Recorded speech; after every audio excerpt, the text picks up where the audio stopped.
Hello, everybody.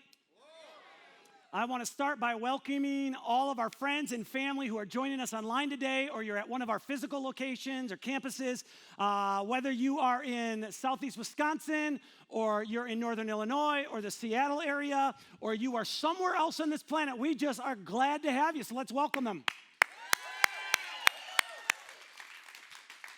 So, at the start of every year, it is very common for people to come up with a list of resolutions because as humans, we know that the decisions we make, regardless of how large those decisions are or small they are, we know that they eventually add up to tell a story. And I saw someone post this year, they said, my New Year's resolution is to love myself as much as Kanye loves himself and to believe in myself as much as Kanye believes in himself. I was like, that is awesome. And my New Year's resolution, personally, is to go another year without watching any Hallmark movies. So if I could do that, I feel really good. But here's the thing about resolutions and making decisions is often we make these decisions. We say, this is what I'm going to do. And then we get distracted. We lose focus. We get busy. We get bored. Sometimes we get lazy. And so researchers will tell us that 92% of the resolutions we make in January are broken by Valentine's Day. 92%. So it goes from I'm going to eat healthy and work out to I'm going to binge on pizza and take a nap. And just like 6 weeks, we are not good at discipline. So if you need a little bit of motivation in regards to resolutions or decisions you want to make this year, who better than to motivate us than a retired naval 4-star admiral? Admiral William McRaven gave a commencement speech a few years ago for the graduation ceremony at the University of Texas in Austin. And he based his speech on Navy SEAL training that he had gone through 36 years earlier. And what he did is he built the speech around the motto of the school, which is, what starts here changes the world. And so he gives the graduates 10 things for them to do if they want to change the world. And if you've ever heard the speech, it starts off pretty humorous and it's lighthearted and people are laughing. But they realize as the speech continues to go on, even though these are lighthearted pieces of advice, there's actually some depth to them. And so by the end of the speech, there's people just getting really, really quiet. But the speech goes viral. Well, here is the first key that he told these students that they needed to do if they wanted to change the world. Check this out. Every morning in SEAL training, my instructors, who at the time were all Vietnam veterans, would show up in my barracks room, and the first thing they'd do was inspect my bed. If you did it right, the corners would be square, the covers would be pulled tight, the pillow centered just under the headboard, and the extra blanket folded neatly at the foot of the rack. It was a simple task, mundane at best, but every morning we were required to make our bed to perfection. It seemed a little ridiculous at the time, particularly in light of the fact that we were aspiring to be real warriors, tough, battle-hardened SEALs. But the wisdom of this simple act has been proven to me many times over.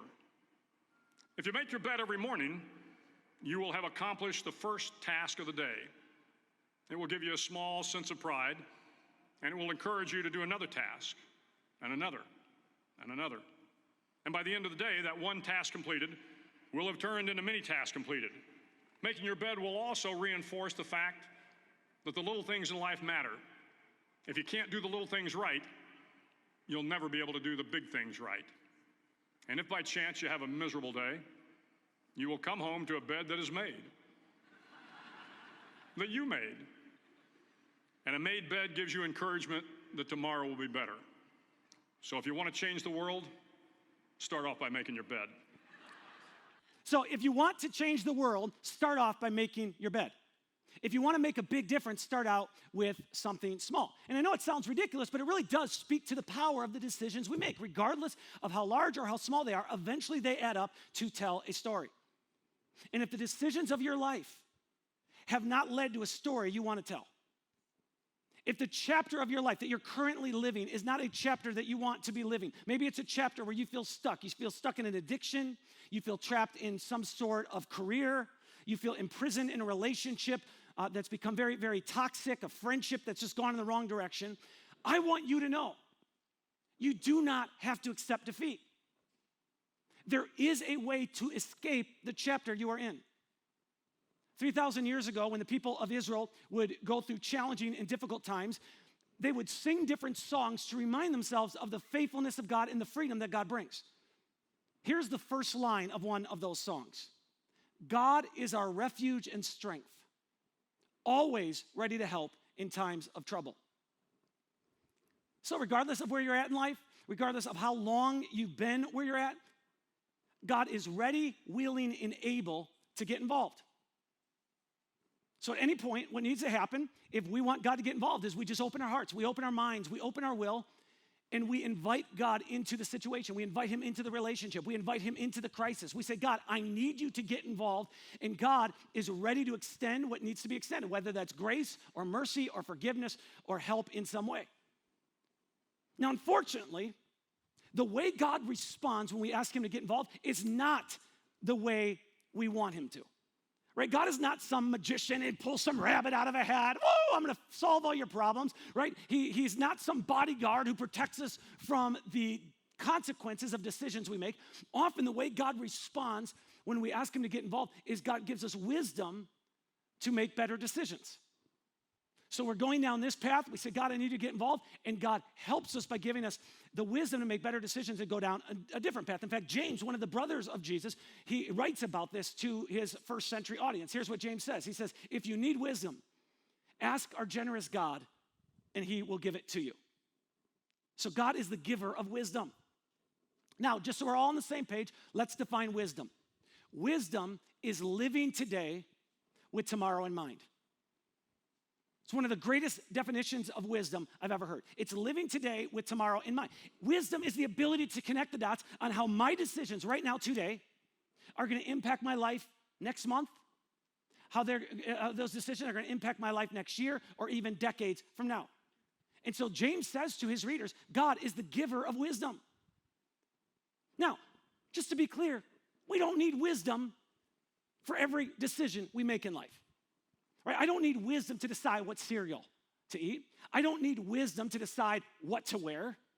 Some of you do, but we don't need wisdom for a lot of the areas of life are pretty easy. It's just right or wrong, yes or no, or they're decisions that don't have a lot of consequences to them one way or the other. Those are decisions that are easy to make. Where wisdom is needed is when there's a fog.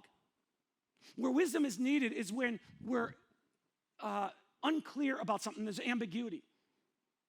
So several weeks ago, I read a book by author and pastor Andy Stanley, Better Decisions, Fewer Regrets.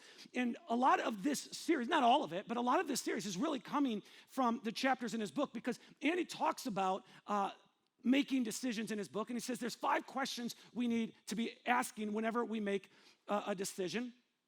He's talking about the bigger ones in life. And one of the questions he poses in here, it's a great filter, is this. Is there a tension that deserves my attention? A little Dr. Seuss going on, right? Is there a tension that deserves my attention? So let's talk about this. We all know what a tension feels like. When I'm in a conversation with someone, and then we start to talk about someone who's not in the room, and then it kind of gets in that gray area, and it's like starting to get into a little bit of gossip, and I'm feeling this little weirdness inside of me. That is called a tension. When I'm scrolling on social media and one of my friends posts something that I completely disagree with, doesn't even seem in line with who they are, their character, and I just want to respond, there's a tension. When I make commitments to somebody, even in the back of my mind at the time, knowing I probably am not going to be able to actually fulfill this commitment, I'll probably have to think of some excuse to get out of it, but I just don't want to say no right now. There's a tension there. Now, you might not call it a tension. You might call it your conscience. You might call it a red flag, a yellow flag. You might call it the Holy Spirit or God, or I had too much pizza the night before, right? I'm feeling something. But whatever you choose to call it, it is this sense that all of us have from time to time that can't be explained, but it just causes tension inside of us. So back in the 1980s, a friend of mine, a person that I really admire, like one of these heroes in my life, a guy I consider a mentor by the name of Gary, he had the opportunity of a lifetime. Gary was working with churches and with students and was overseeing camps. He was incredibly successful at it. And there was an organization at the time that reached out to him. They had worldwide influence. They had many different ministries, so it was a Christian organization, and they wanted Gary to leave what he was doing, come work for them, and they were going to give him a huge platform. He was going to be connecting with thousands of students on a weekly basis. He would have his own TV show, just a dream come true for a young man. So he flies in. They pick him up in a limousine. They wine and dine him for the week. They offer him an incredible salary, a lucrative position. And of course, everybody in his life is saying, you would be dumb to turn that down. He thought, I would be dumb to turn this down. But there was something inside of him he couldn't escape. And it wasn't a right or wrong. It wasn't like, if I take this, I am doomed. The lightning will come from the sky and God. But there was just something inside of him that it didn't feel right. And so he turned it down. When we're making decisions in life, and we feel some sort of tension, it's a yellow flag, it's a red flag, we need to pay attention to it. Now, that's not easy to do in the moment. Because naturally, when we want to do something, and all of our emotions are like, oh, I want to do this, and I want to move in that direction, and I want to make this relationship happen. When we feel some sort of tension, when there's a red flag, a yellow flag that we're experiencing, what happens is as humans, we just minimize it, or we dismiss it, or we explain it away. We just say, it's not that big of a deal. Right? Nobody really cares. I'm just being overly sensitive. That's the Catholic guilt coming up in me. I wish my parents hadn't brought me to Catholic church for a long, long time, because that's all it is Catholic guilt, right? There's really no right or wrong. But here's the deal. When you are making decisions about anything that is going to have some sort of fallout or consequence for the good or bad, and you have a tension, you have a restlessness inside of you, I want to challenge you to pause in that moment. Maybe pause for a week, maybe pause for a month, but pause long enough to allow that restlessness, that tension to grow inside of you, and then just use it as a filter in making the decision you need to make. Sometimes you'll be able to identify that tension. You'll say, this is what it is, and I'm still going to do it, and you'll be fine to do it. Other times you'll identify, this is why I'm feeling tension about it, and I think I would be irresponsible to move forward. Now, of course, easier said than done, right? Because once we've set our heart on something, and our emotions are there, it's just like adrenaline. It's hard to think clearly, and we just turn it into zombies. Say, oh, it's got to be God's will. Man, you know how many girls I dated in high school and college, I just thought, ooh, God's will. God's will. Until I didn't like them anymore, right? But what I want to do with the rest of the time we have today is I want to look at one of the many, many stories that we have in the manuscripts that make up in our Bible of a guy by the name of David. Now, I am confident, regardless of how little or much church background you have, I am confident you have heard of David, right? Very famous individual. In fact, 500 years ago, Michelangelo made a statue of David that is considered a masterpiece. I wish I could show you the whole statue to understand why it's such a masterpiece, but we're not going to do that, right? So the most well-known story of David is when he's a kid, and he fights a giant by the name of Goliath. And it's just this fascinating story where the underdog comes back and he wins. It's just great. But here's the deal. David lived 3,000 years ago. He was the second king of Israel. But before he became king is when this story unfolds. And to set up the story, it's important to know that in the early days of the nation of Israel, the Jewish people did not get to vote on who their leaders would be. All right, so you didn't have to watch a bunch of political ads. You didn't have to watch a bunch of commercials. You didn't have to watch a bunch of debates. People were not involved in selecting their leaders, specifically kings. The way that kings were selected was there were individuals known as prophets. Prophets were believed to have this connection with God, and throughout Jewish history, this is what prophets would do, is they'd get a sense of the direction God wanted them to go. They'd have insight from God, and then they would take that insight and they would share it with an individual or group of people, depending on who it was for. And so prophets would select the king based on who God would lead them to. Well, when David was a teenager, instead of being employed at McDonald's or Taco Bell like most teenagers would have been 3,000 years ago, what happened was David actually worked as a shepherd for his dad. So David would be out watching sheep, and one day he's out watching sheep, and a Jewish prophet by the name of Samuel swings by the house. All right? Now, Samuel is an old man, and he shows up to David's house. He ends up spending pretty much the whole day with David's family, talking to everybody, hanging out. And then at the end of the day, there is this very dramatic moment that unfolds when Samuel takes out some oil.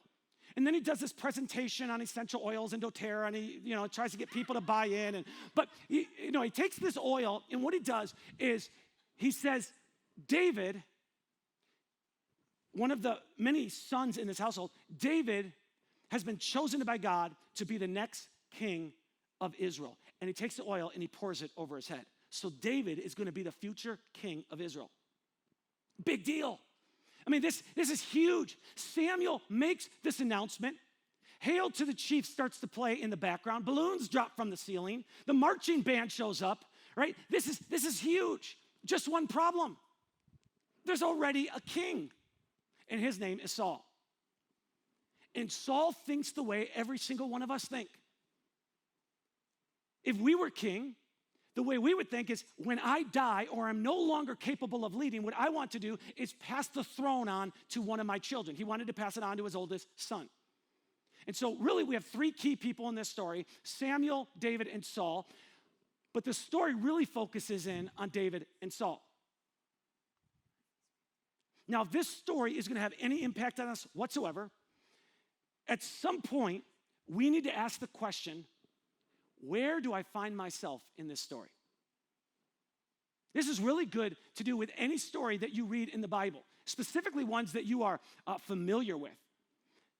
Ask the question, where do I find myself in the story? So if you're familiar with it, ask yourself. If you're not familiar with it, ask yourself, where do I find myself? How can this relate to my life? So here's the story. Samuel anoints David to be the next king of Israel. At the time, David is somewhere between 13 and 15 years old. So he spends the day out in the fields watching sheep, taking selfies, listening to Taylor Swift, just like any teenager. And then a few years after that moment of being declared, hey, you're going to be the next king, David actually meets Saul. He meets the king, and the meeting goes well. So well that David ends up becoming a servant for King Saul. He actually works for him. And then David becomes a soldier in Saul's army. Well, David is an incredible soldier. He is a warrior, and my guess is he looked like the king of Sparta in the movie 300, if you've ever seen this, right? He is just a warrior. This is not a guy taking bubble baths and putting lotions all over himself and watching Pride and Prejudice. This is not him, right? David is all testosterone. He is courageous. He leads Israel to many different victories, and as a result, he becomes incredibly famous. He becomes so famous that King Saul is jealous of him.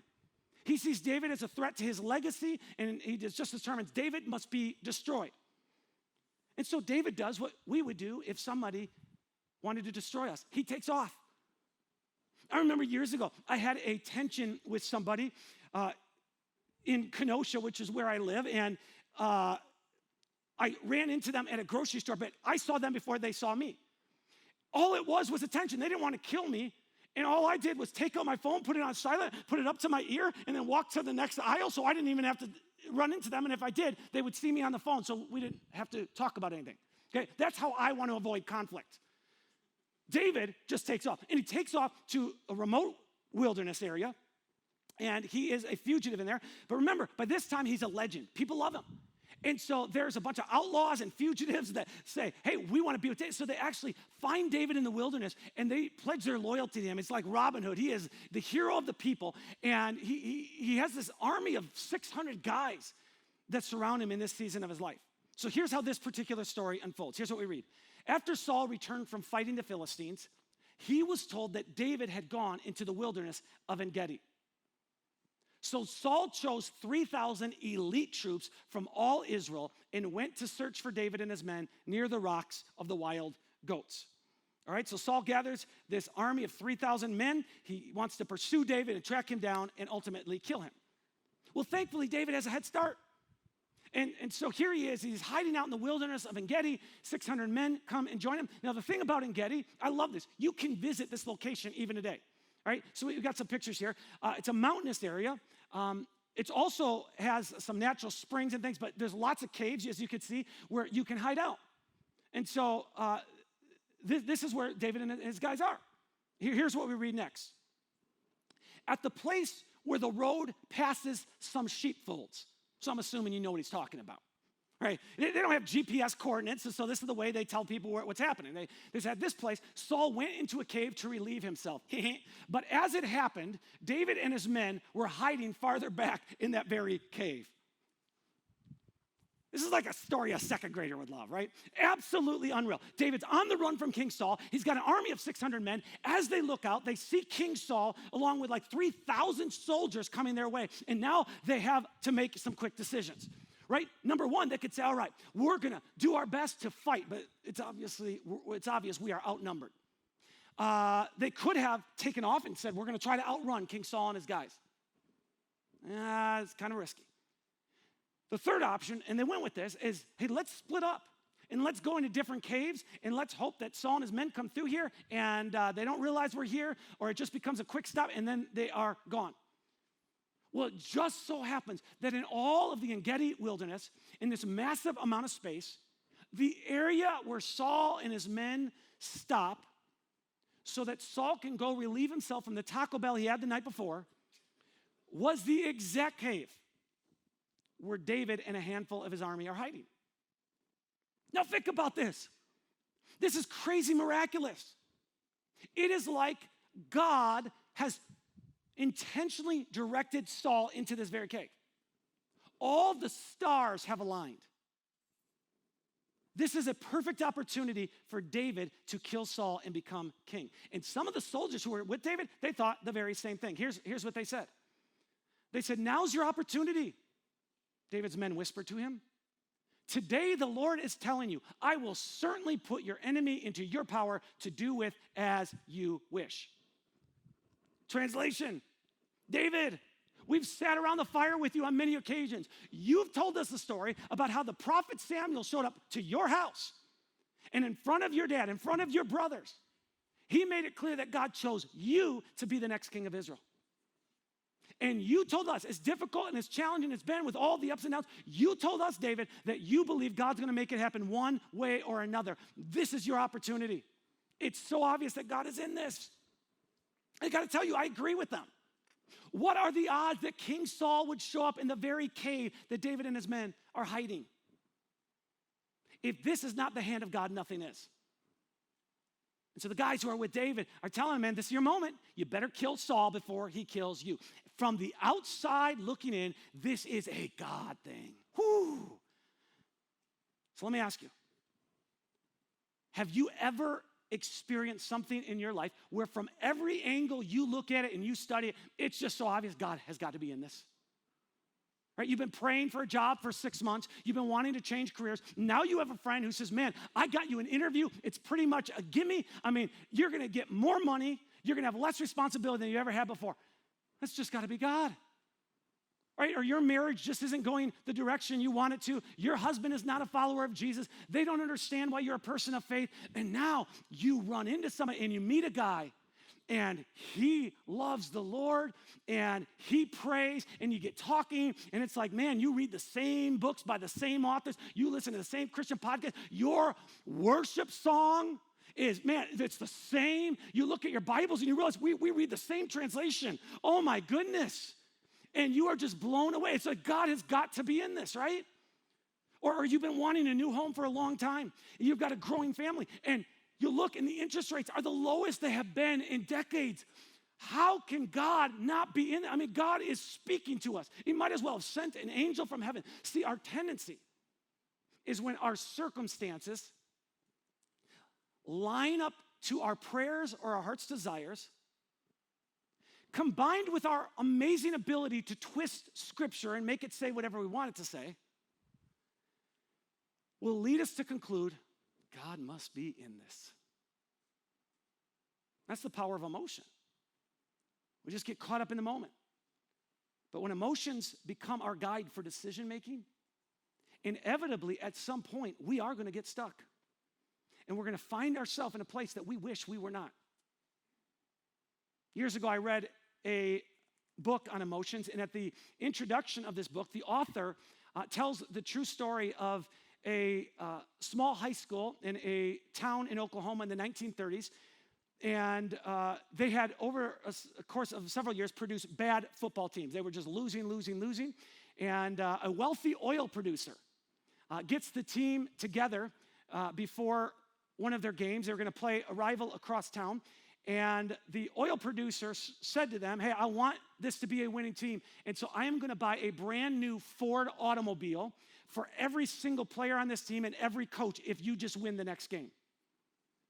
Well, you can imagine, they went wild. They practiced that week more than they had ever practiced before. Everybody in the school was like, man, we wish we were on the football team. Everything was blood, sweat, and tears to get to that game. Finally, the game came. They played like they had never played before. And then the game came to an end, and the score was 38-0. They had lost. Why? Because in 7 days, you cannot make up for the lack of discipline and coaching and focus you've had all year long. They were stuck as a team, and getting all excited and passionate wasn't going to undo that.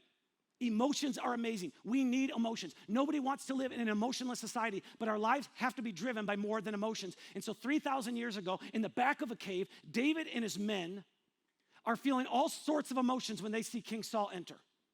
They're feeling fear and anger. They have this emotion of justice. Here is a man who has tried to kill David, even though David spent years of his life serving him and being loyal to him. So what do you do when your enemy is in a vulnerable position? When the person who's tried to assassinate your character, ruin your reputation, talks trash about you, the employer or employee who doesn't like you, the neighbor, the family member who just keeps heaping insults on you, the person you have every right to hate and retaliate against you. What do you do when you see them in a vulnerable position? And you're like, I could take you down right now. Well, naturally, for David, every emotion is screaming, kill this man. Only God could have arranged these circumstances. If there was ever a God moment, this is it. And here's what we read next.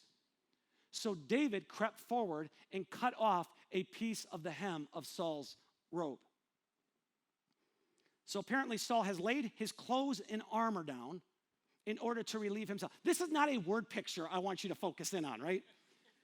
But David takes his dagger and he creeps up and he knows he's going to kill Saul, but initially he just cuts off a piece of his robe that looks a lot like a face mask. And he takes this and he's looking at this and he's saying, man, step one, I'm going to use this as a memory token of sorts. And his men are watching him and he just keeps creeping up and he's feet away, moments away from the world and at that time changing. And as he's getting closer, this tension inside of him that just starts to grow. And he starts to feel uncomfortable. And he doesn't know what it is, but he knows it's going to end right now. And it grows so much that David turns around and goes back to his men. Here's what we read. But then David's conscience began bothering him because he had cut Saul's robe. Right? The Lord forbid that I should do this to my Lord the king and attack the Lord's anointed one. For the Lord himself has chosen him.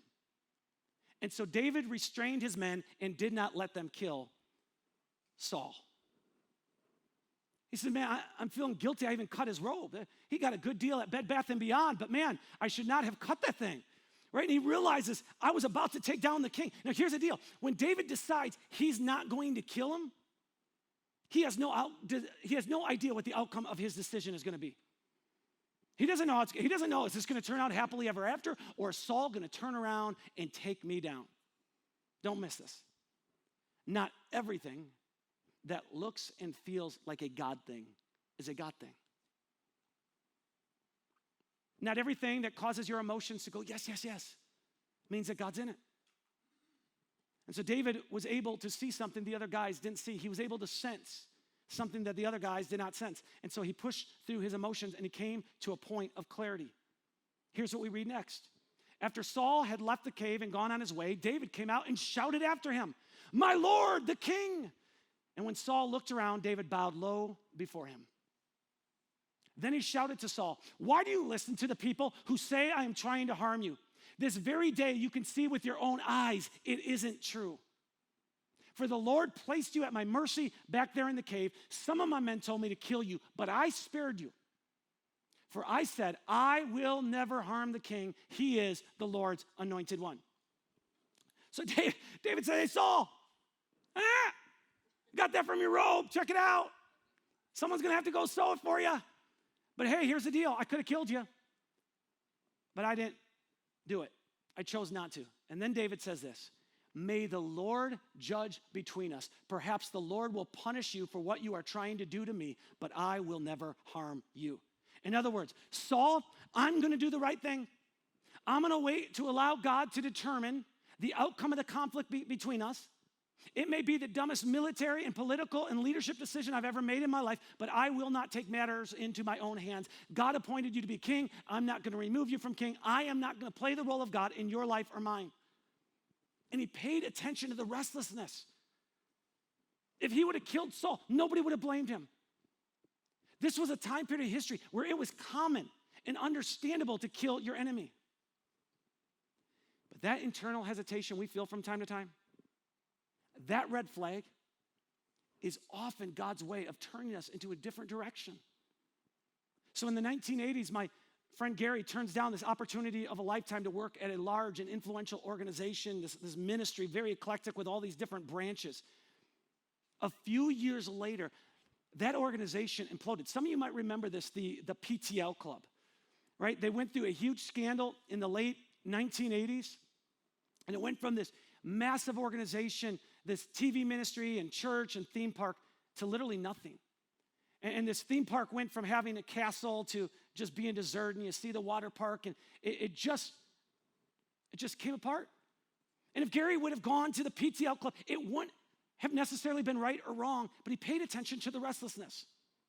Often, tension is a way that God protects or guides us.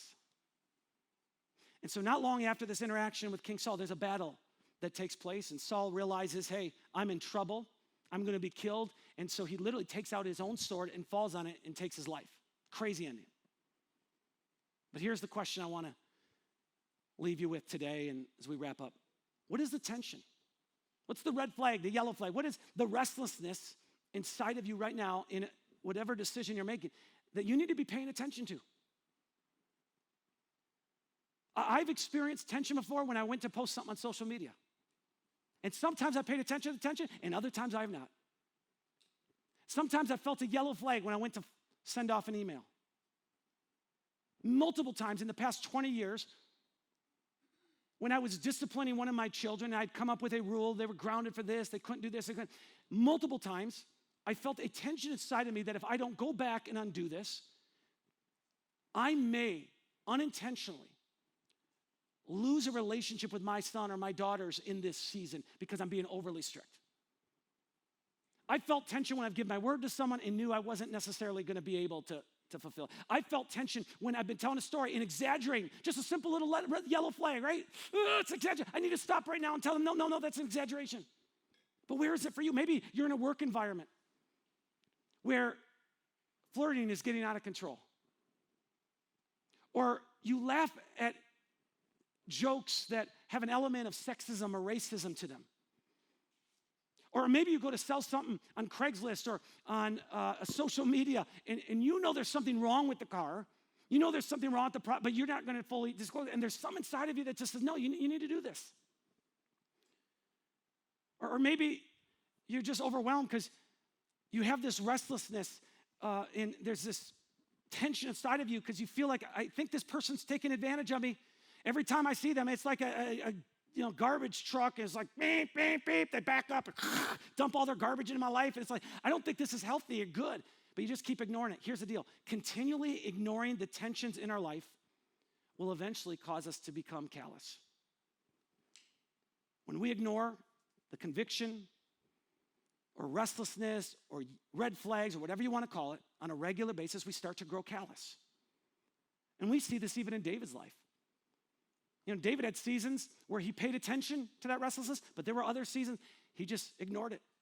And we see a shadow side of him, right? There's a chapter in David's life where he put up no boundaries, and he ends up committing adultery. I don't know if you've ever seen that kids show back in the day, VeggieTales, right? He was jealous of what? It was a rubber ducky. It wasn't a rubber ducky, ladies and gentlemen. He was going after a woman, right? There's a chapter in David's life where he was guilty of murder. There's a chapter of David's life that included violence. There are chapters of David's life where he ignored some of the evils his sons were doing. There's chapters in David's life where he just became arrogant and he completely ignored what he knew God wanted him to do. And so David wasn't perfect. But what I love throughout his life is we see this over and over and over, that when he would find himself in a place where he was stuck and he felt trapped, and man, I got myself into a bad situation again, I didn't pay attention to the tension side of me, he was repentant and he was humble. In fact, after committing adultery, we read this. This is one of his prayers. He says, create in me a clean heart, O God. Renew a loyal spirit within me. And if you're in a chapter today that you want to escape, you've made decisions that have brought you to a bad place, that is a great prayer to pray. Could I pray with you? Heavenly Father, create in us a clean heart. Renew a loyal spirit within us. Give us ears to hear what you hear and eyes to see what you see. Give us hearts that are sensitive to your leading and your guiding.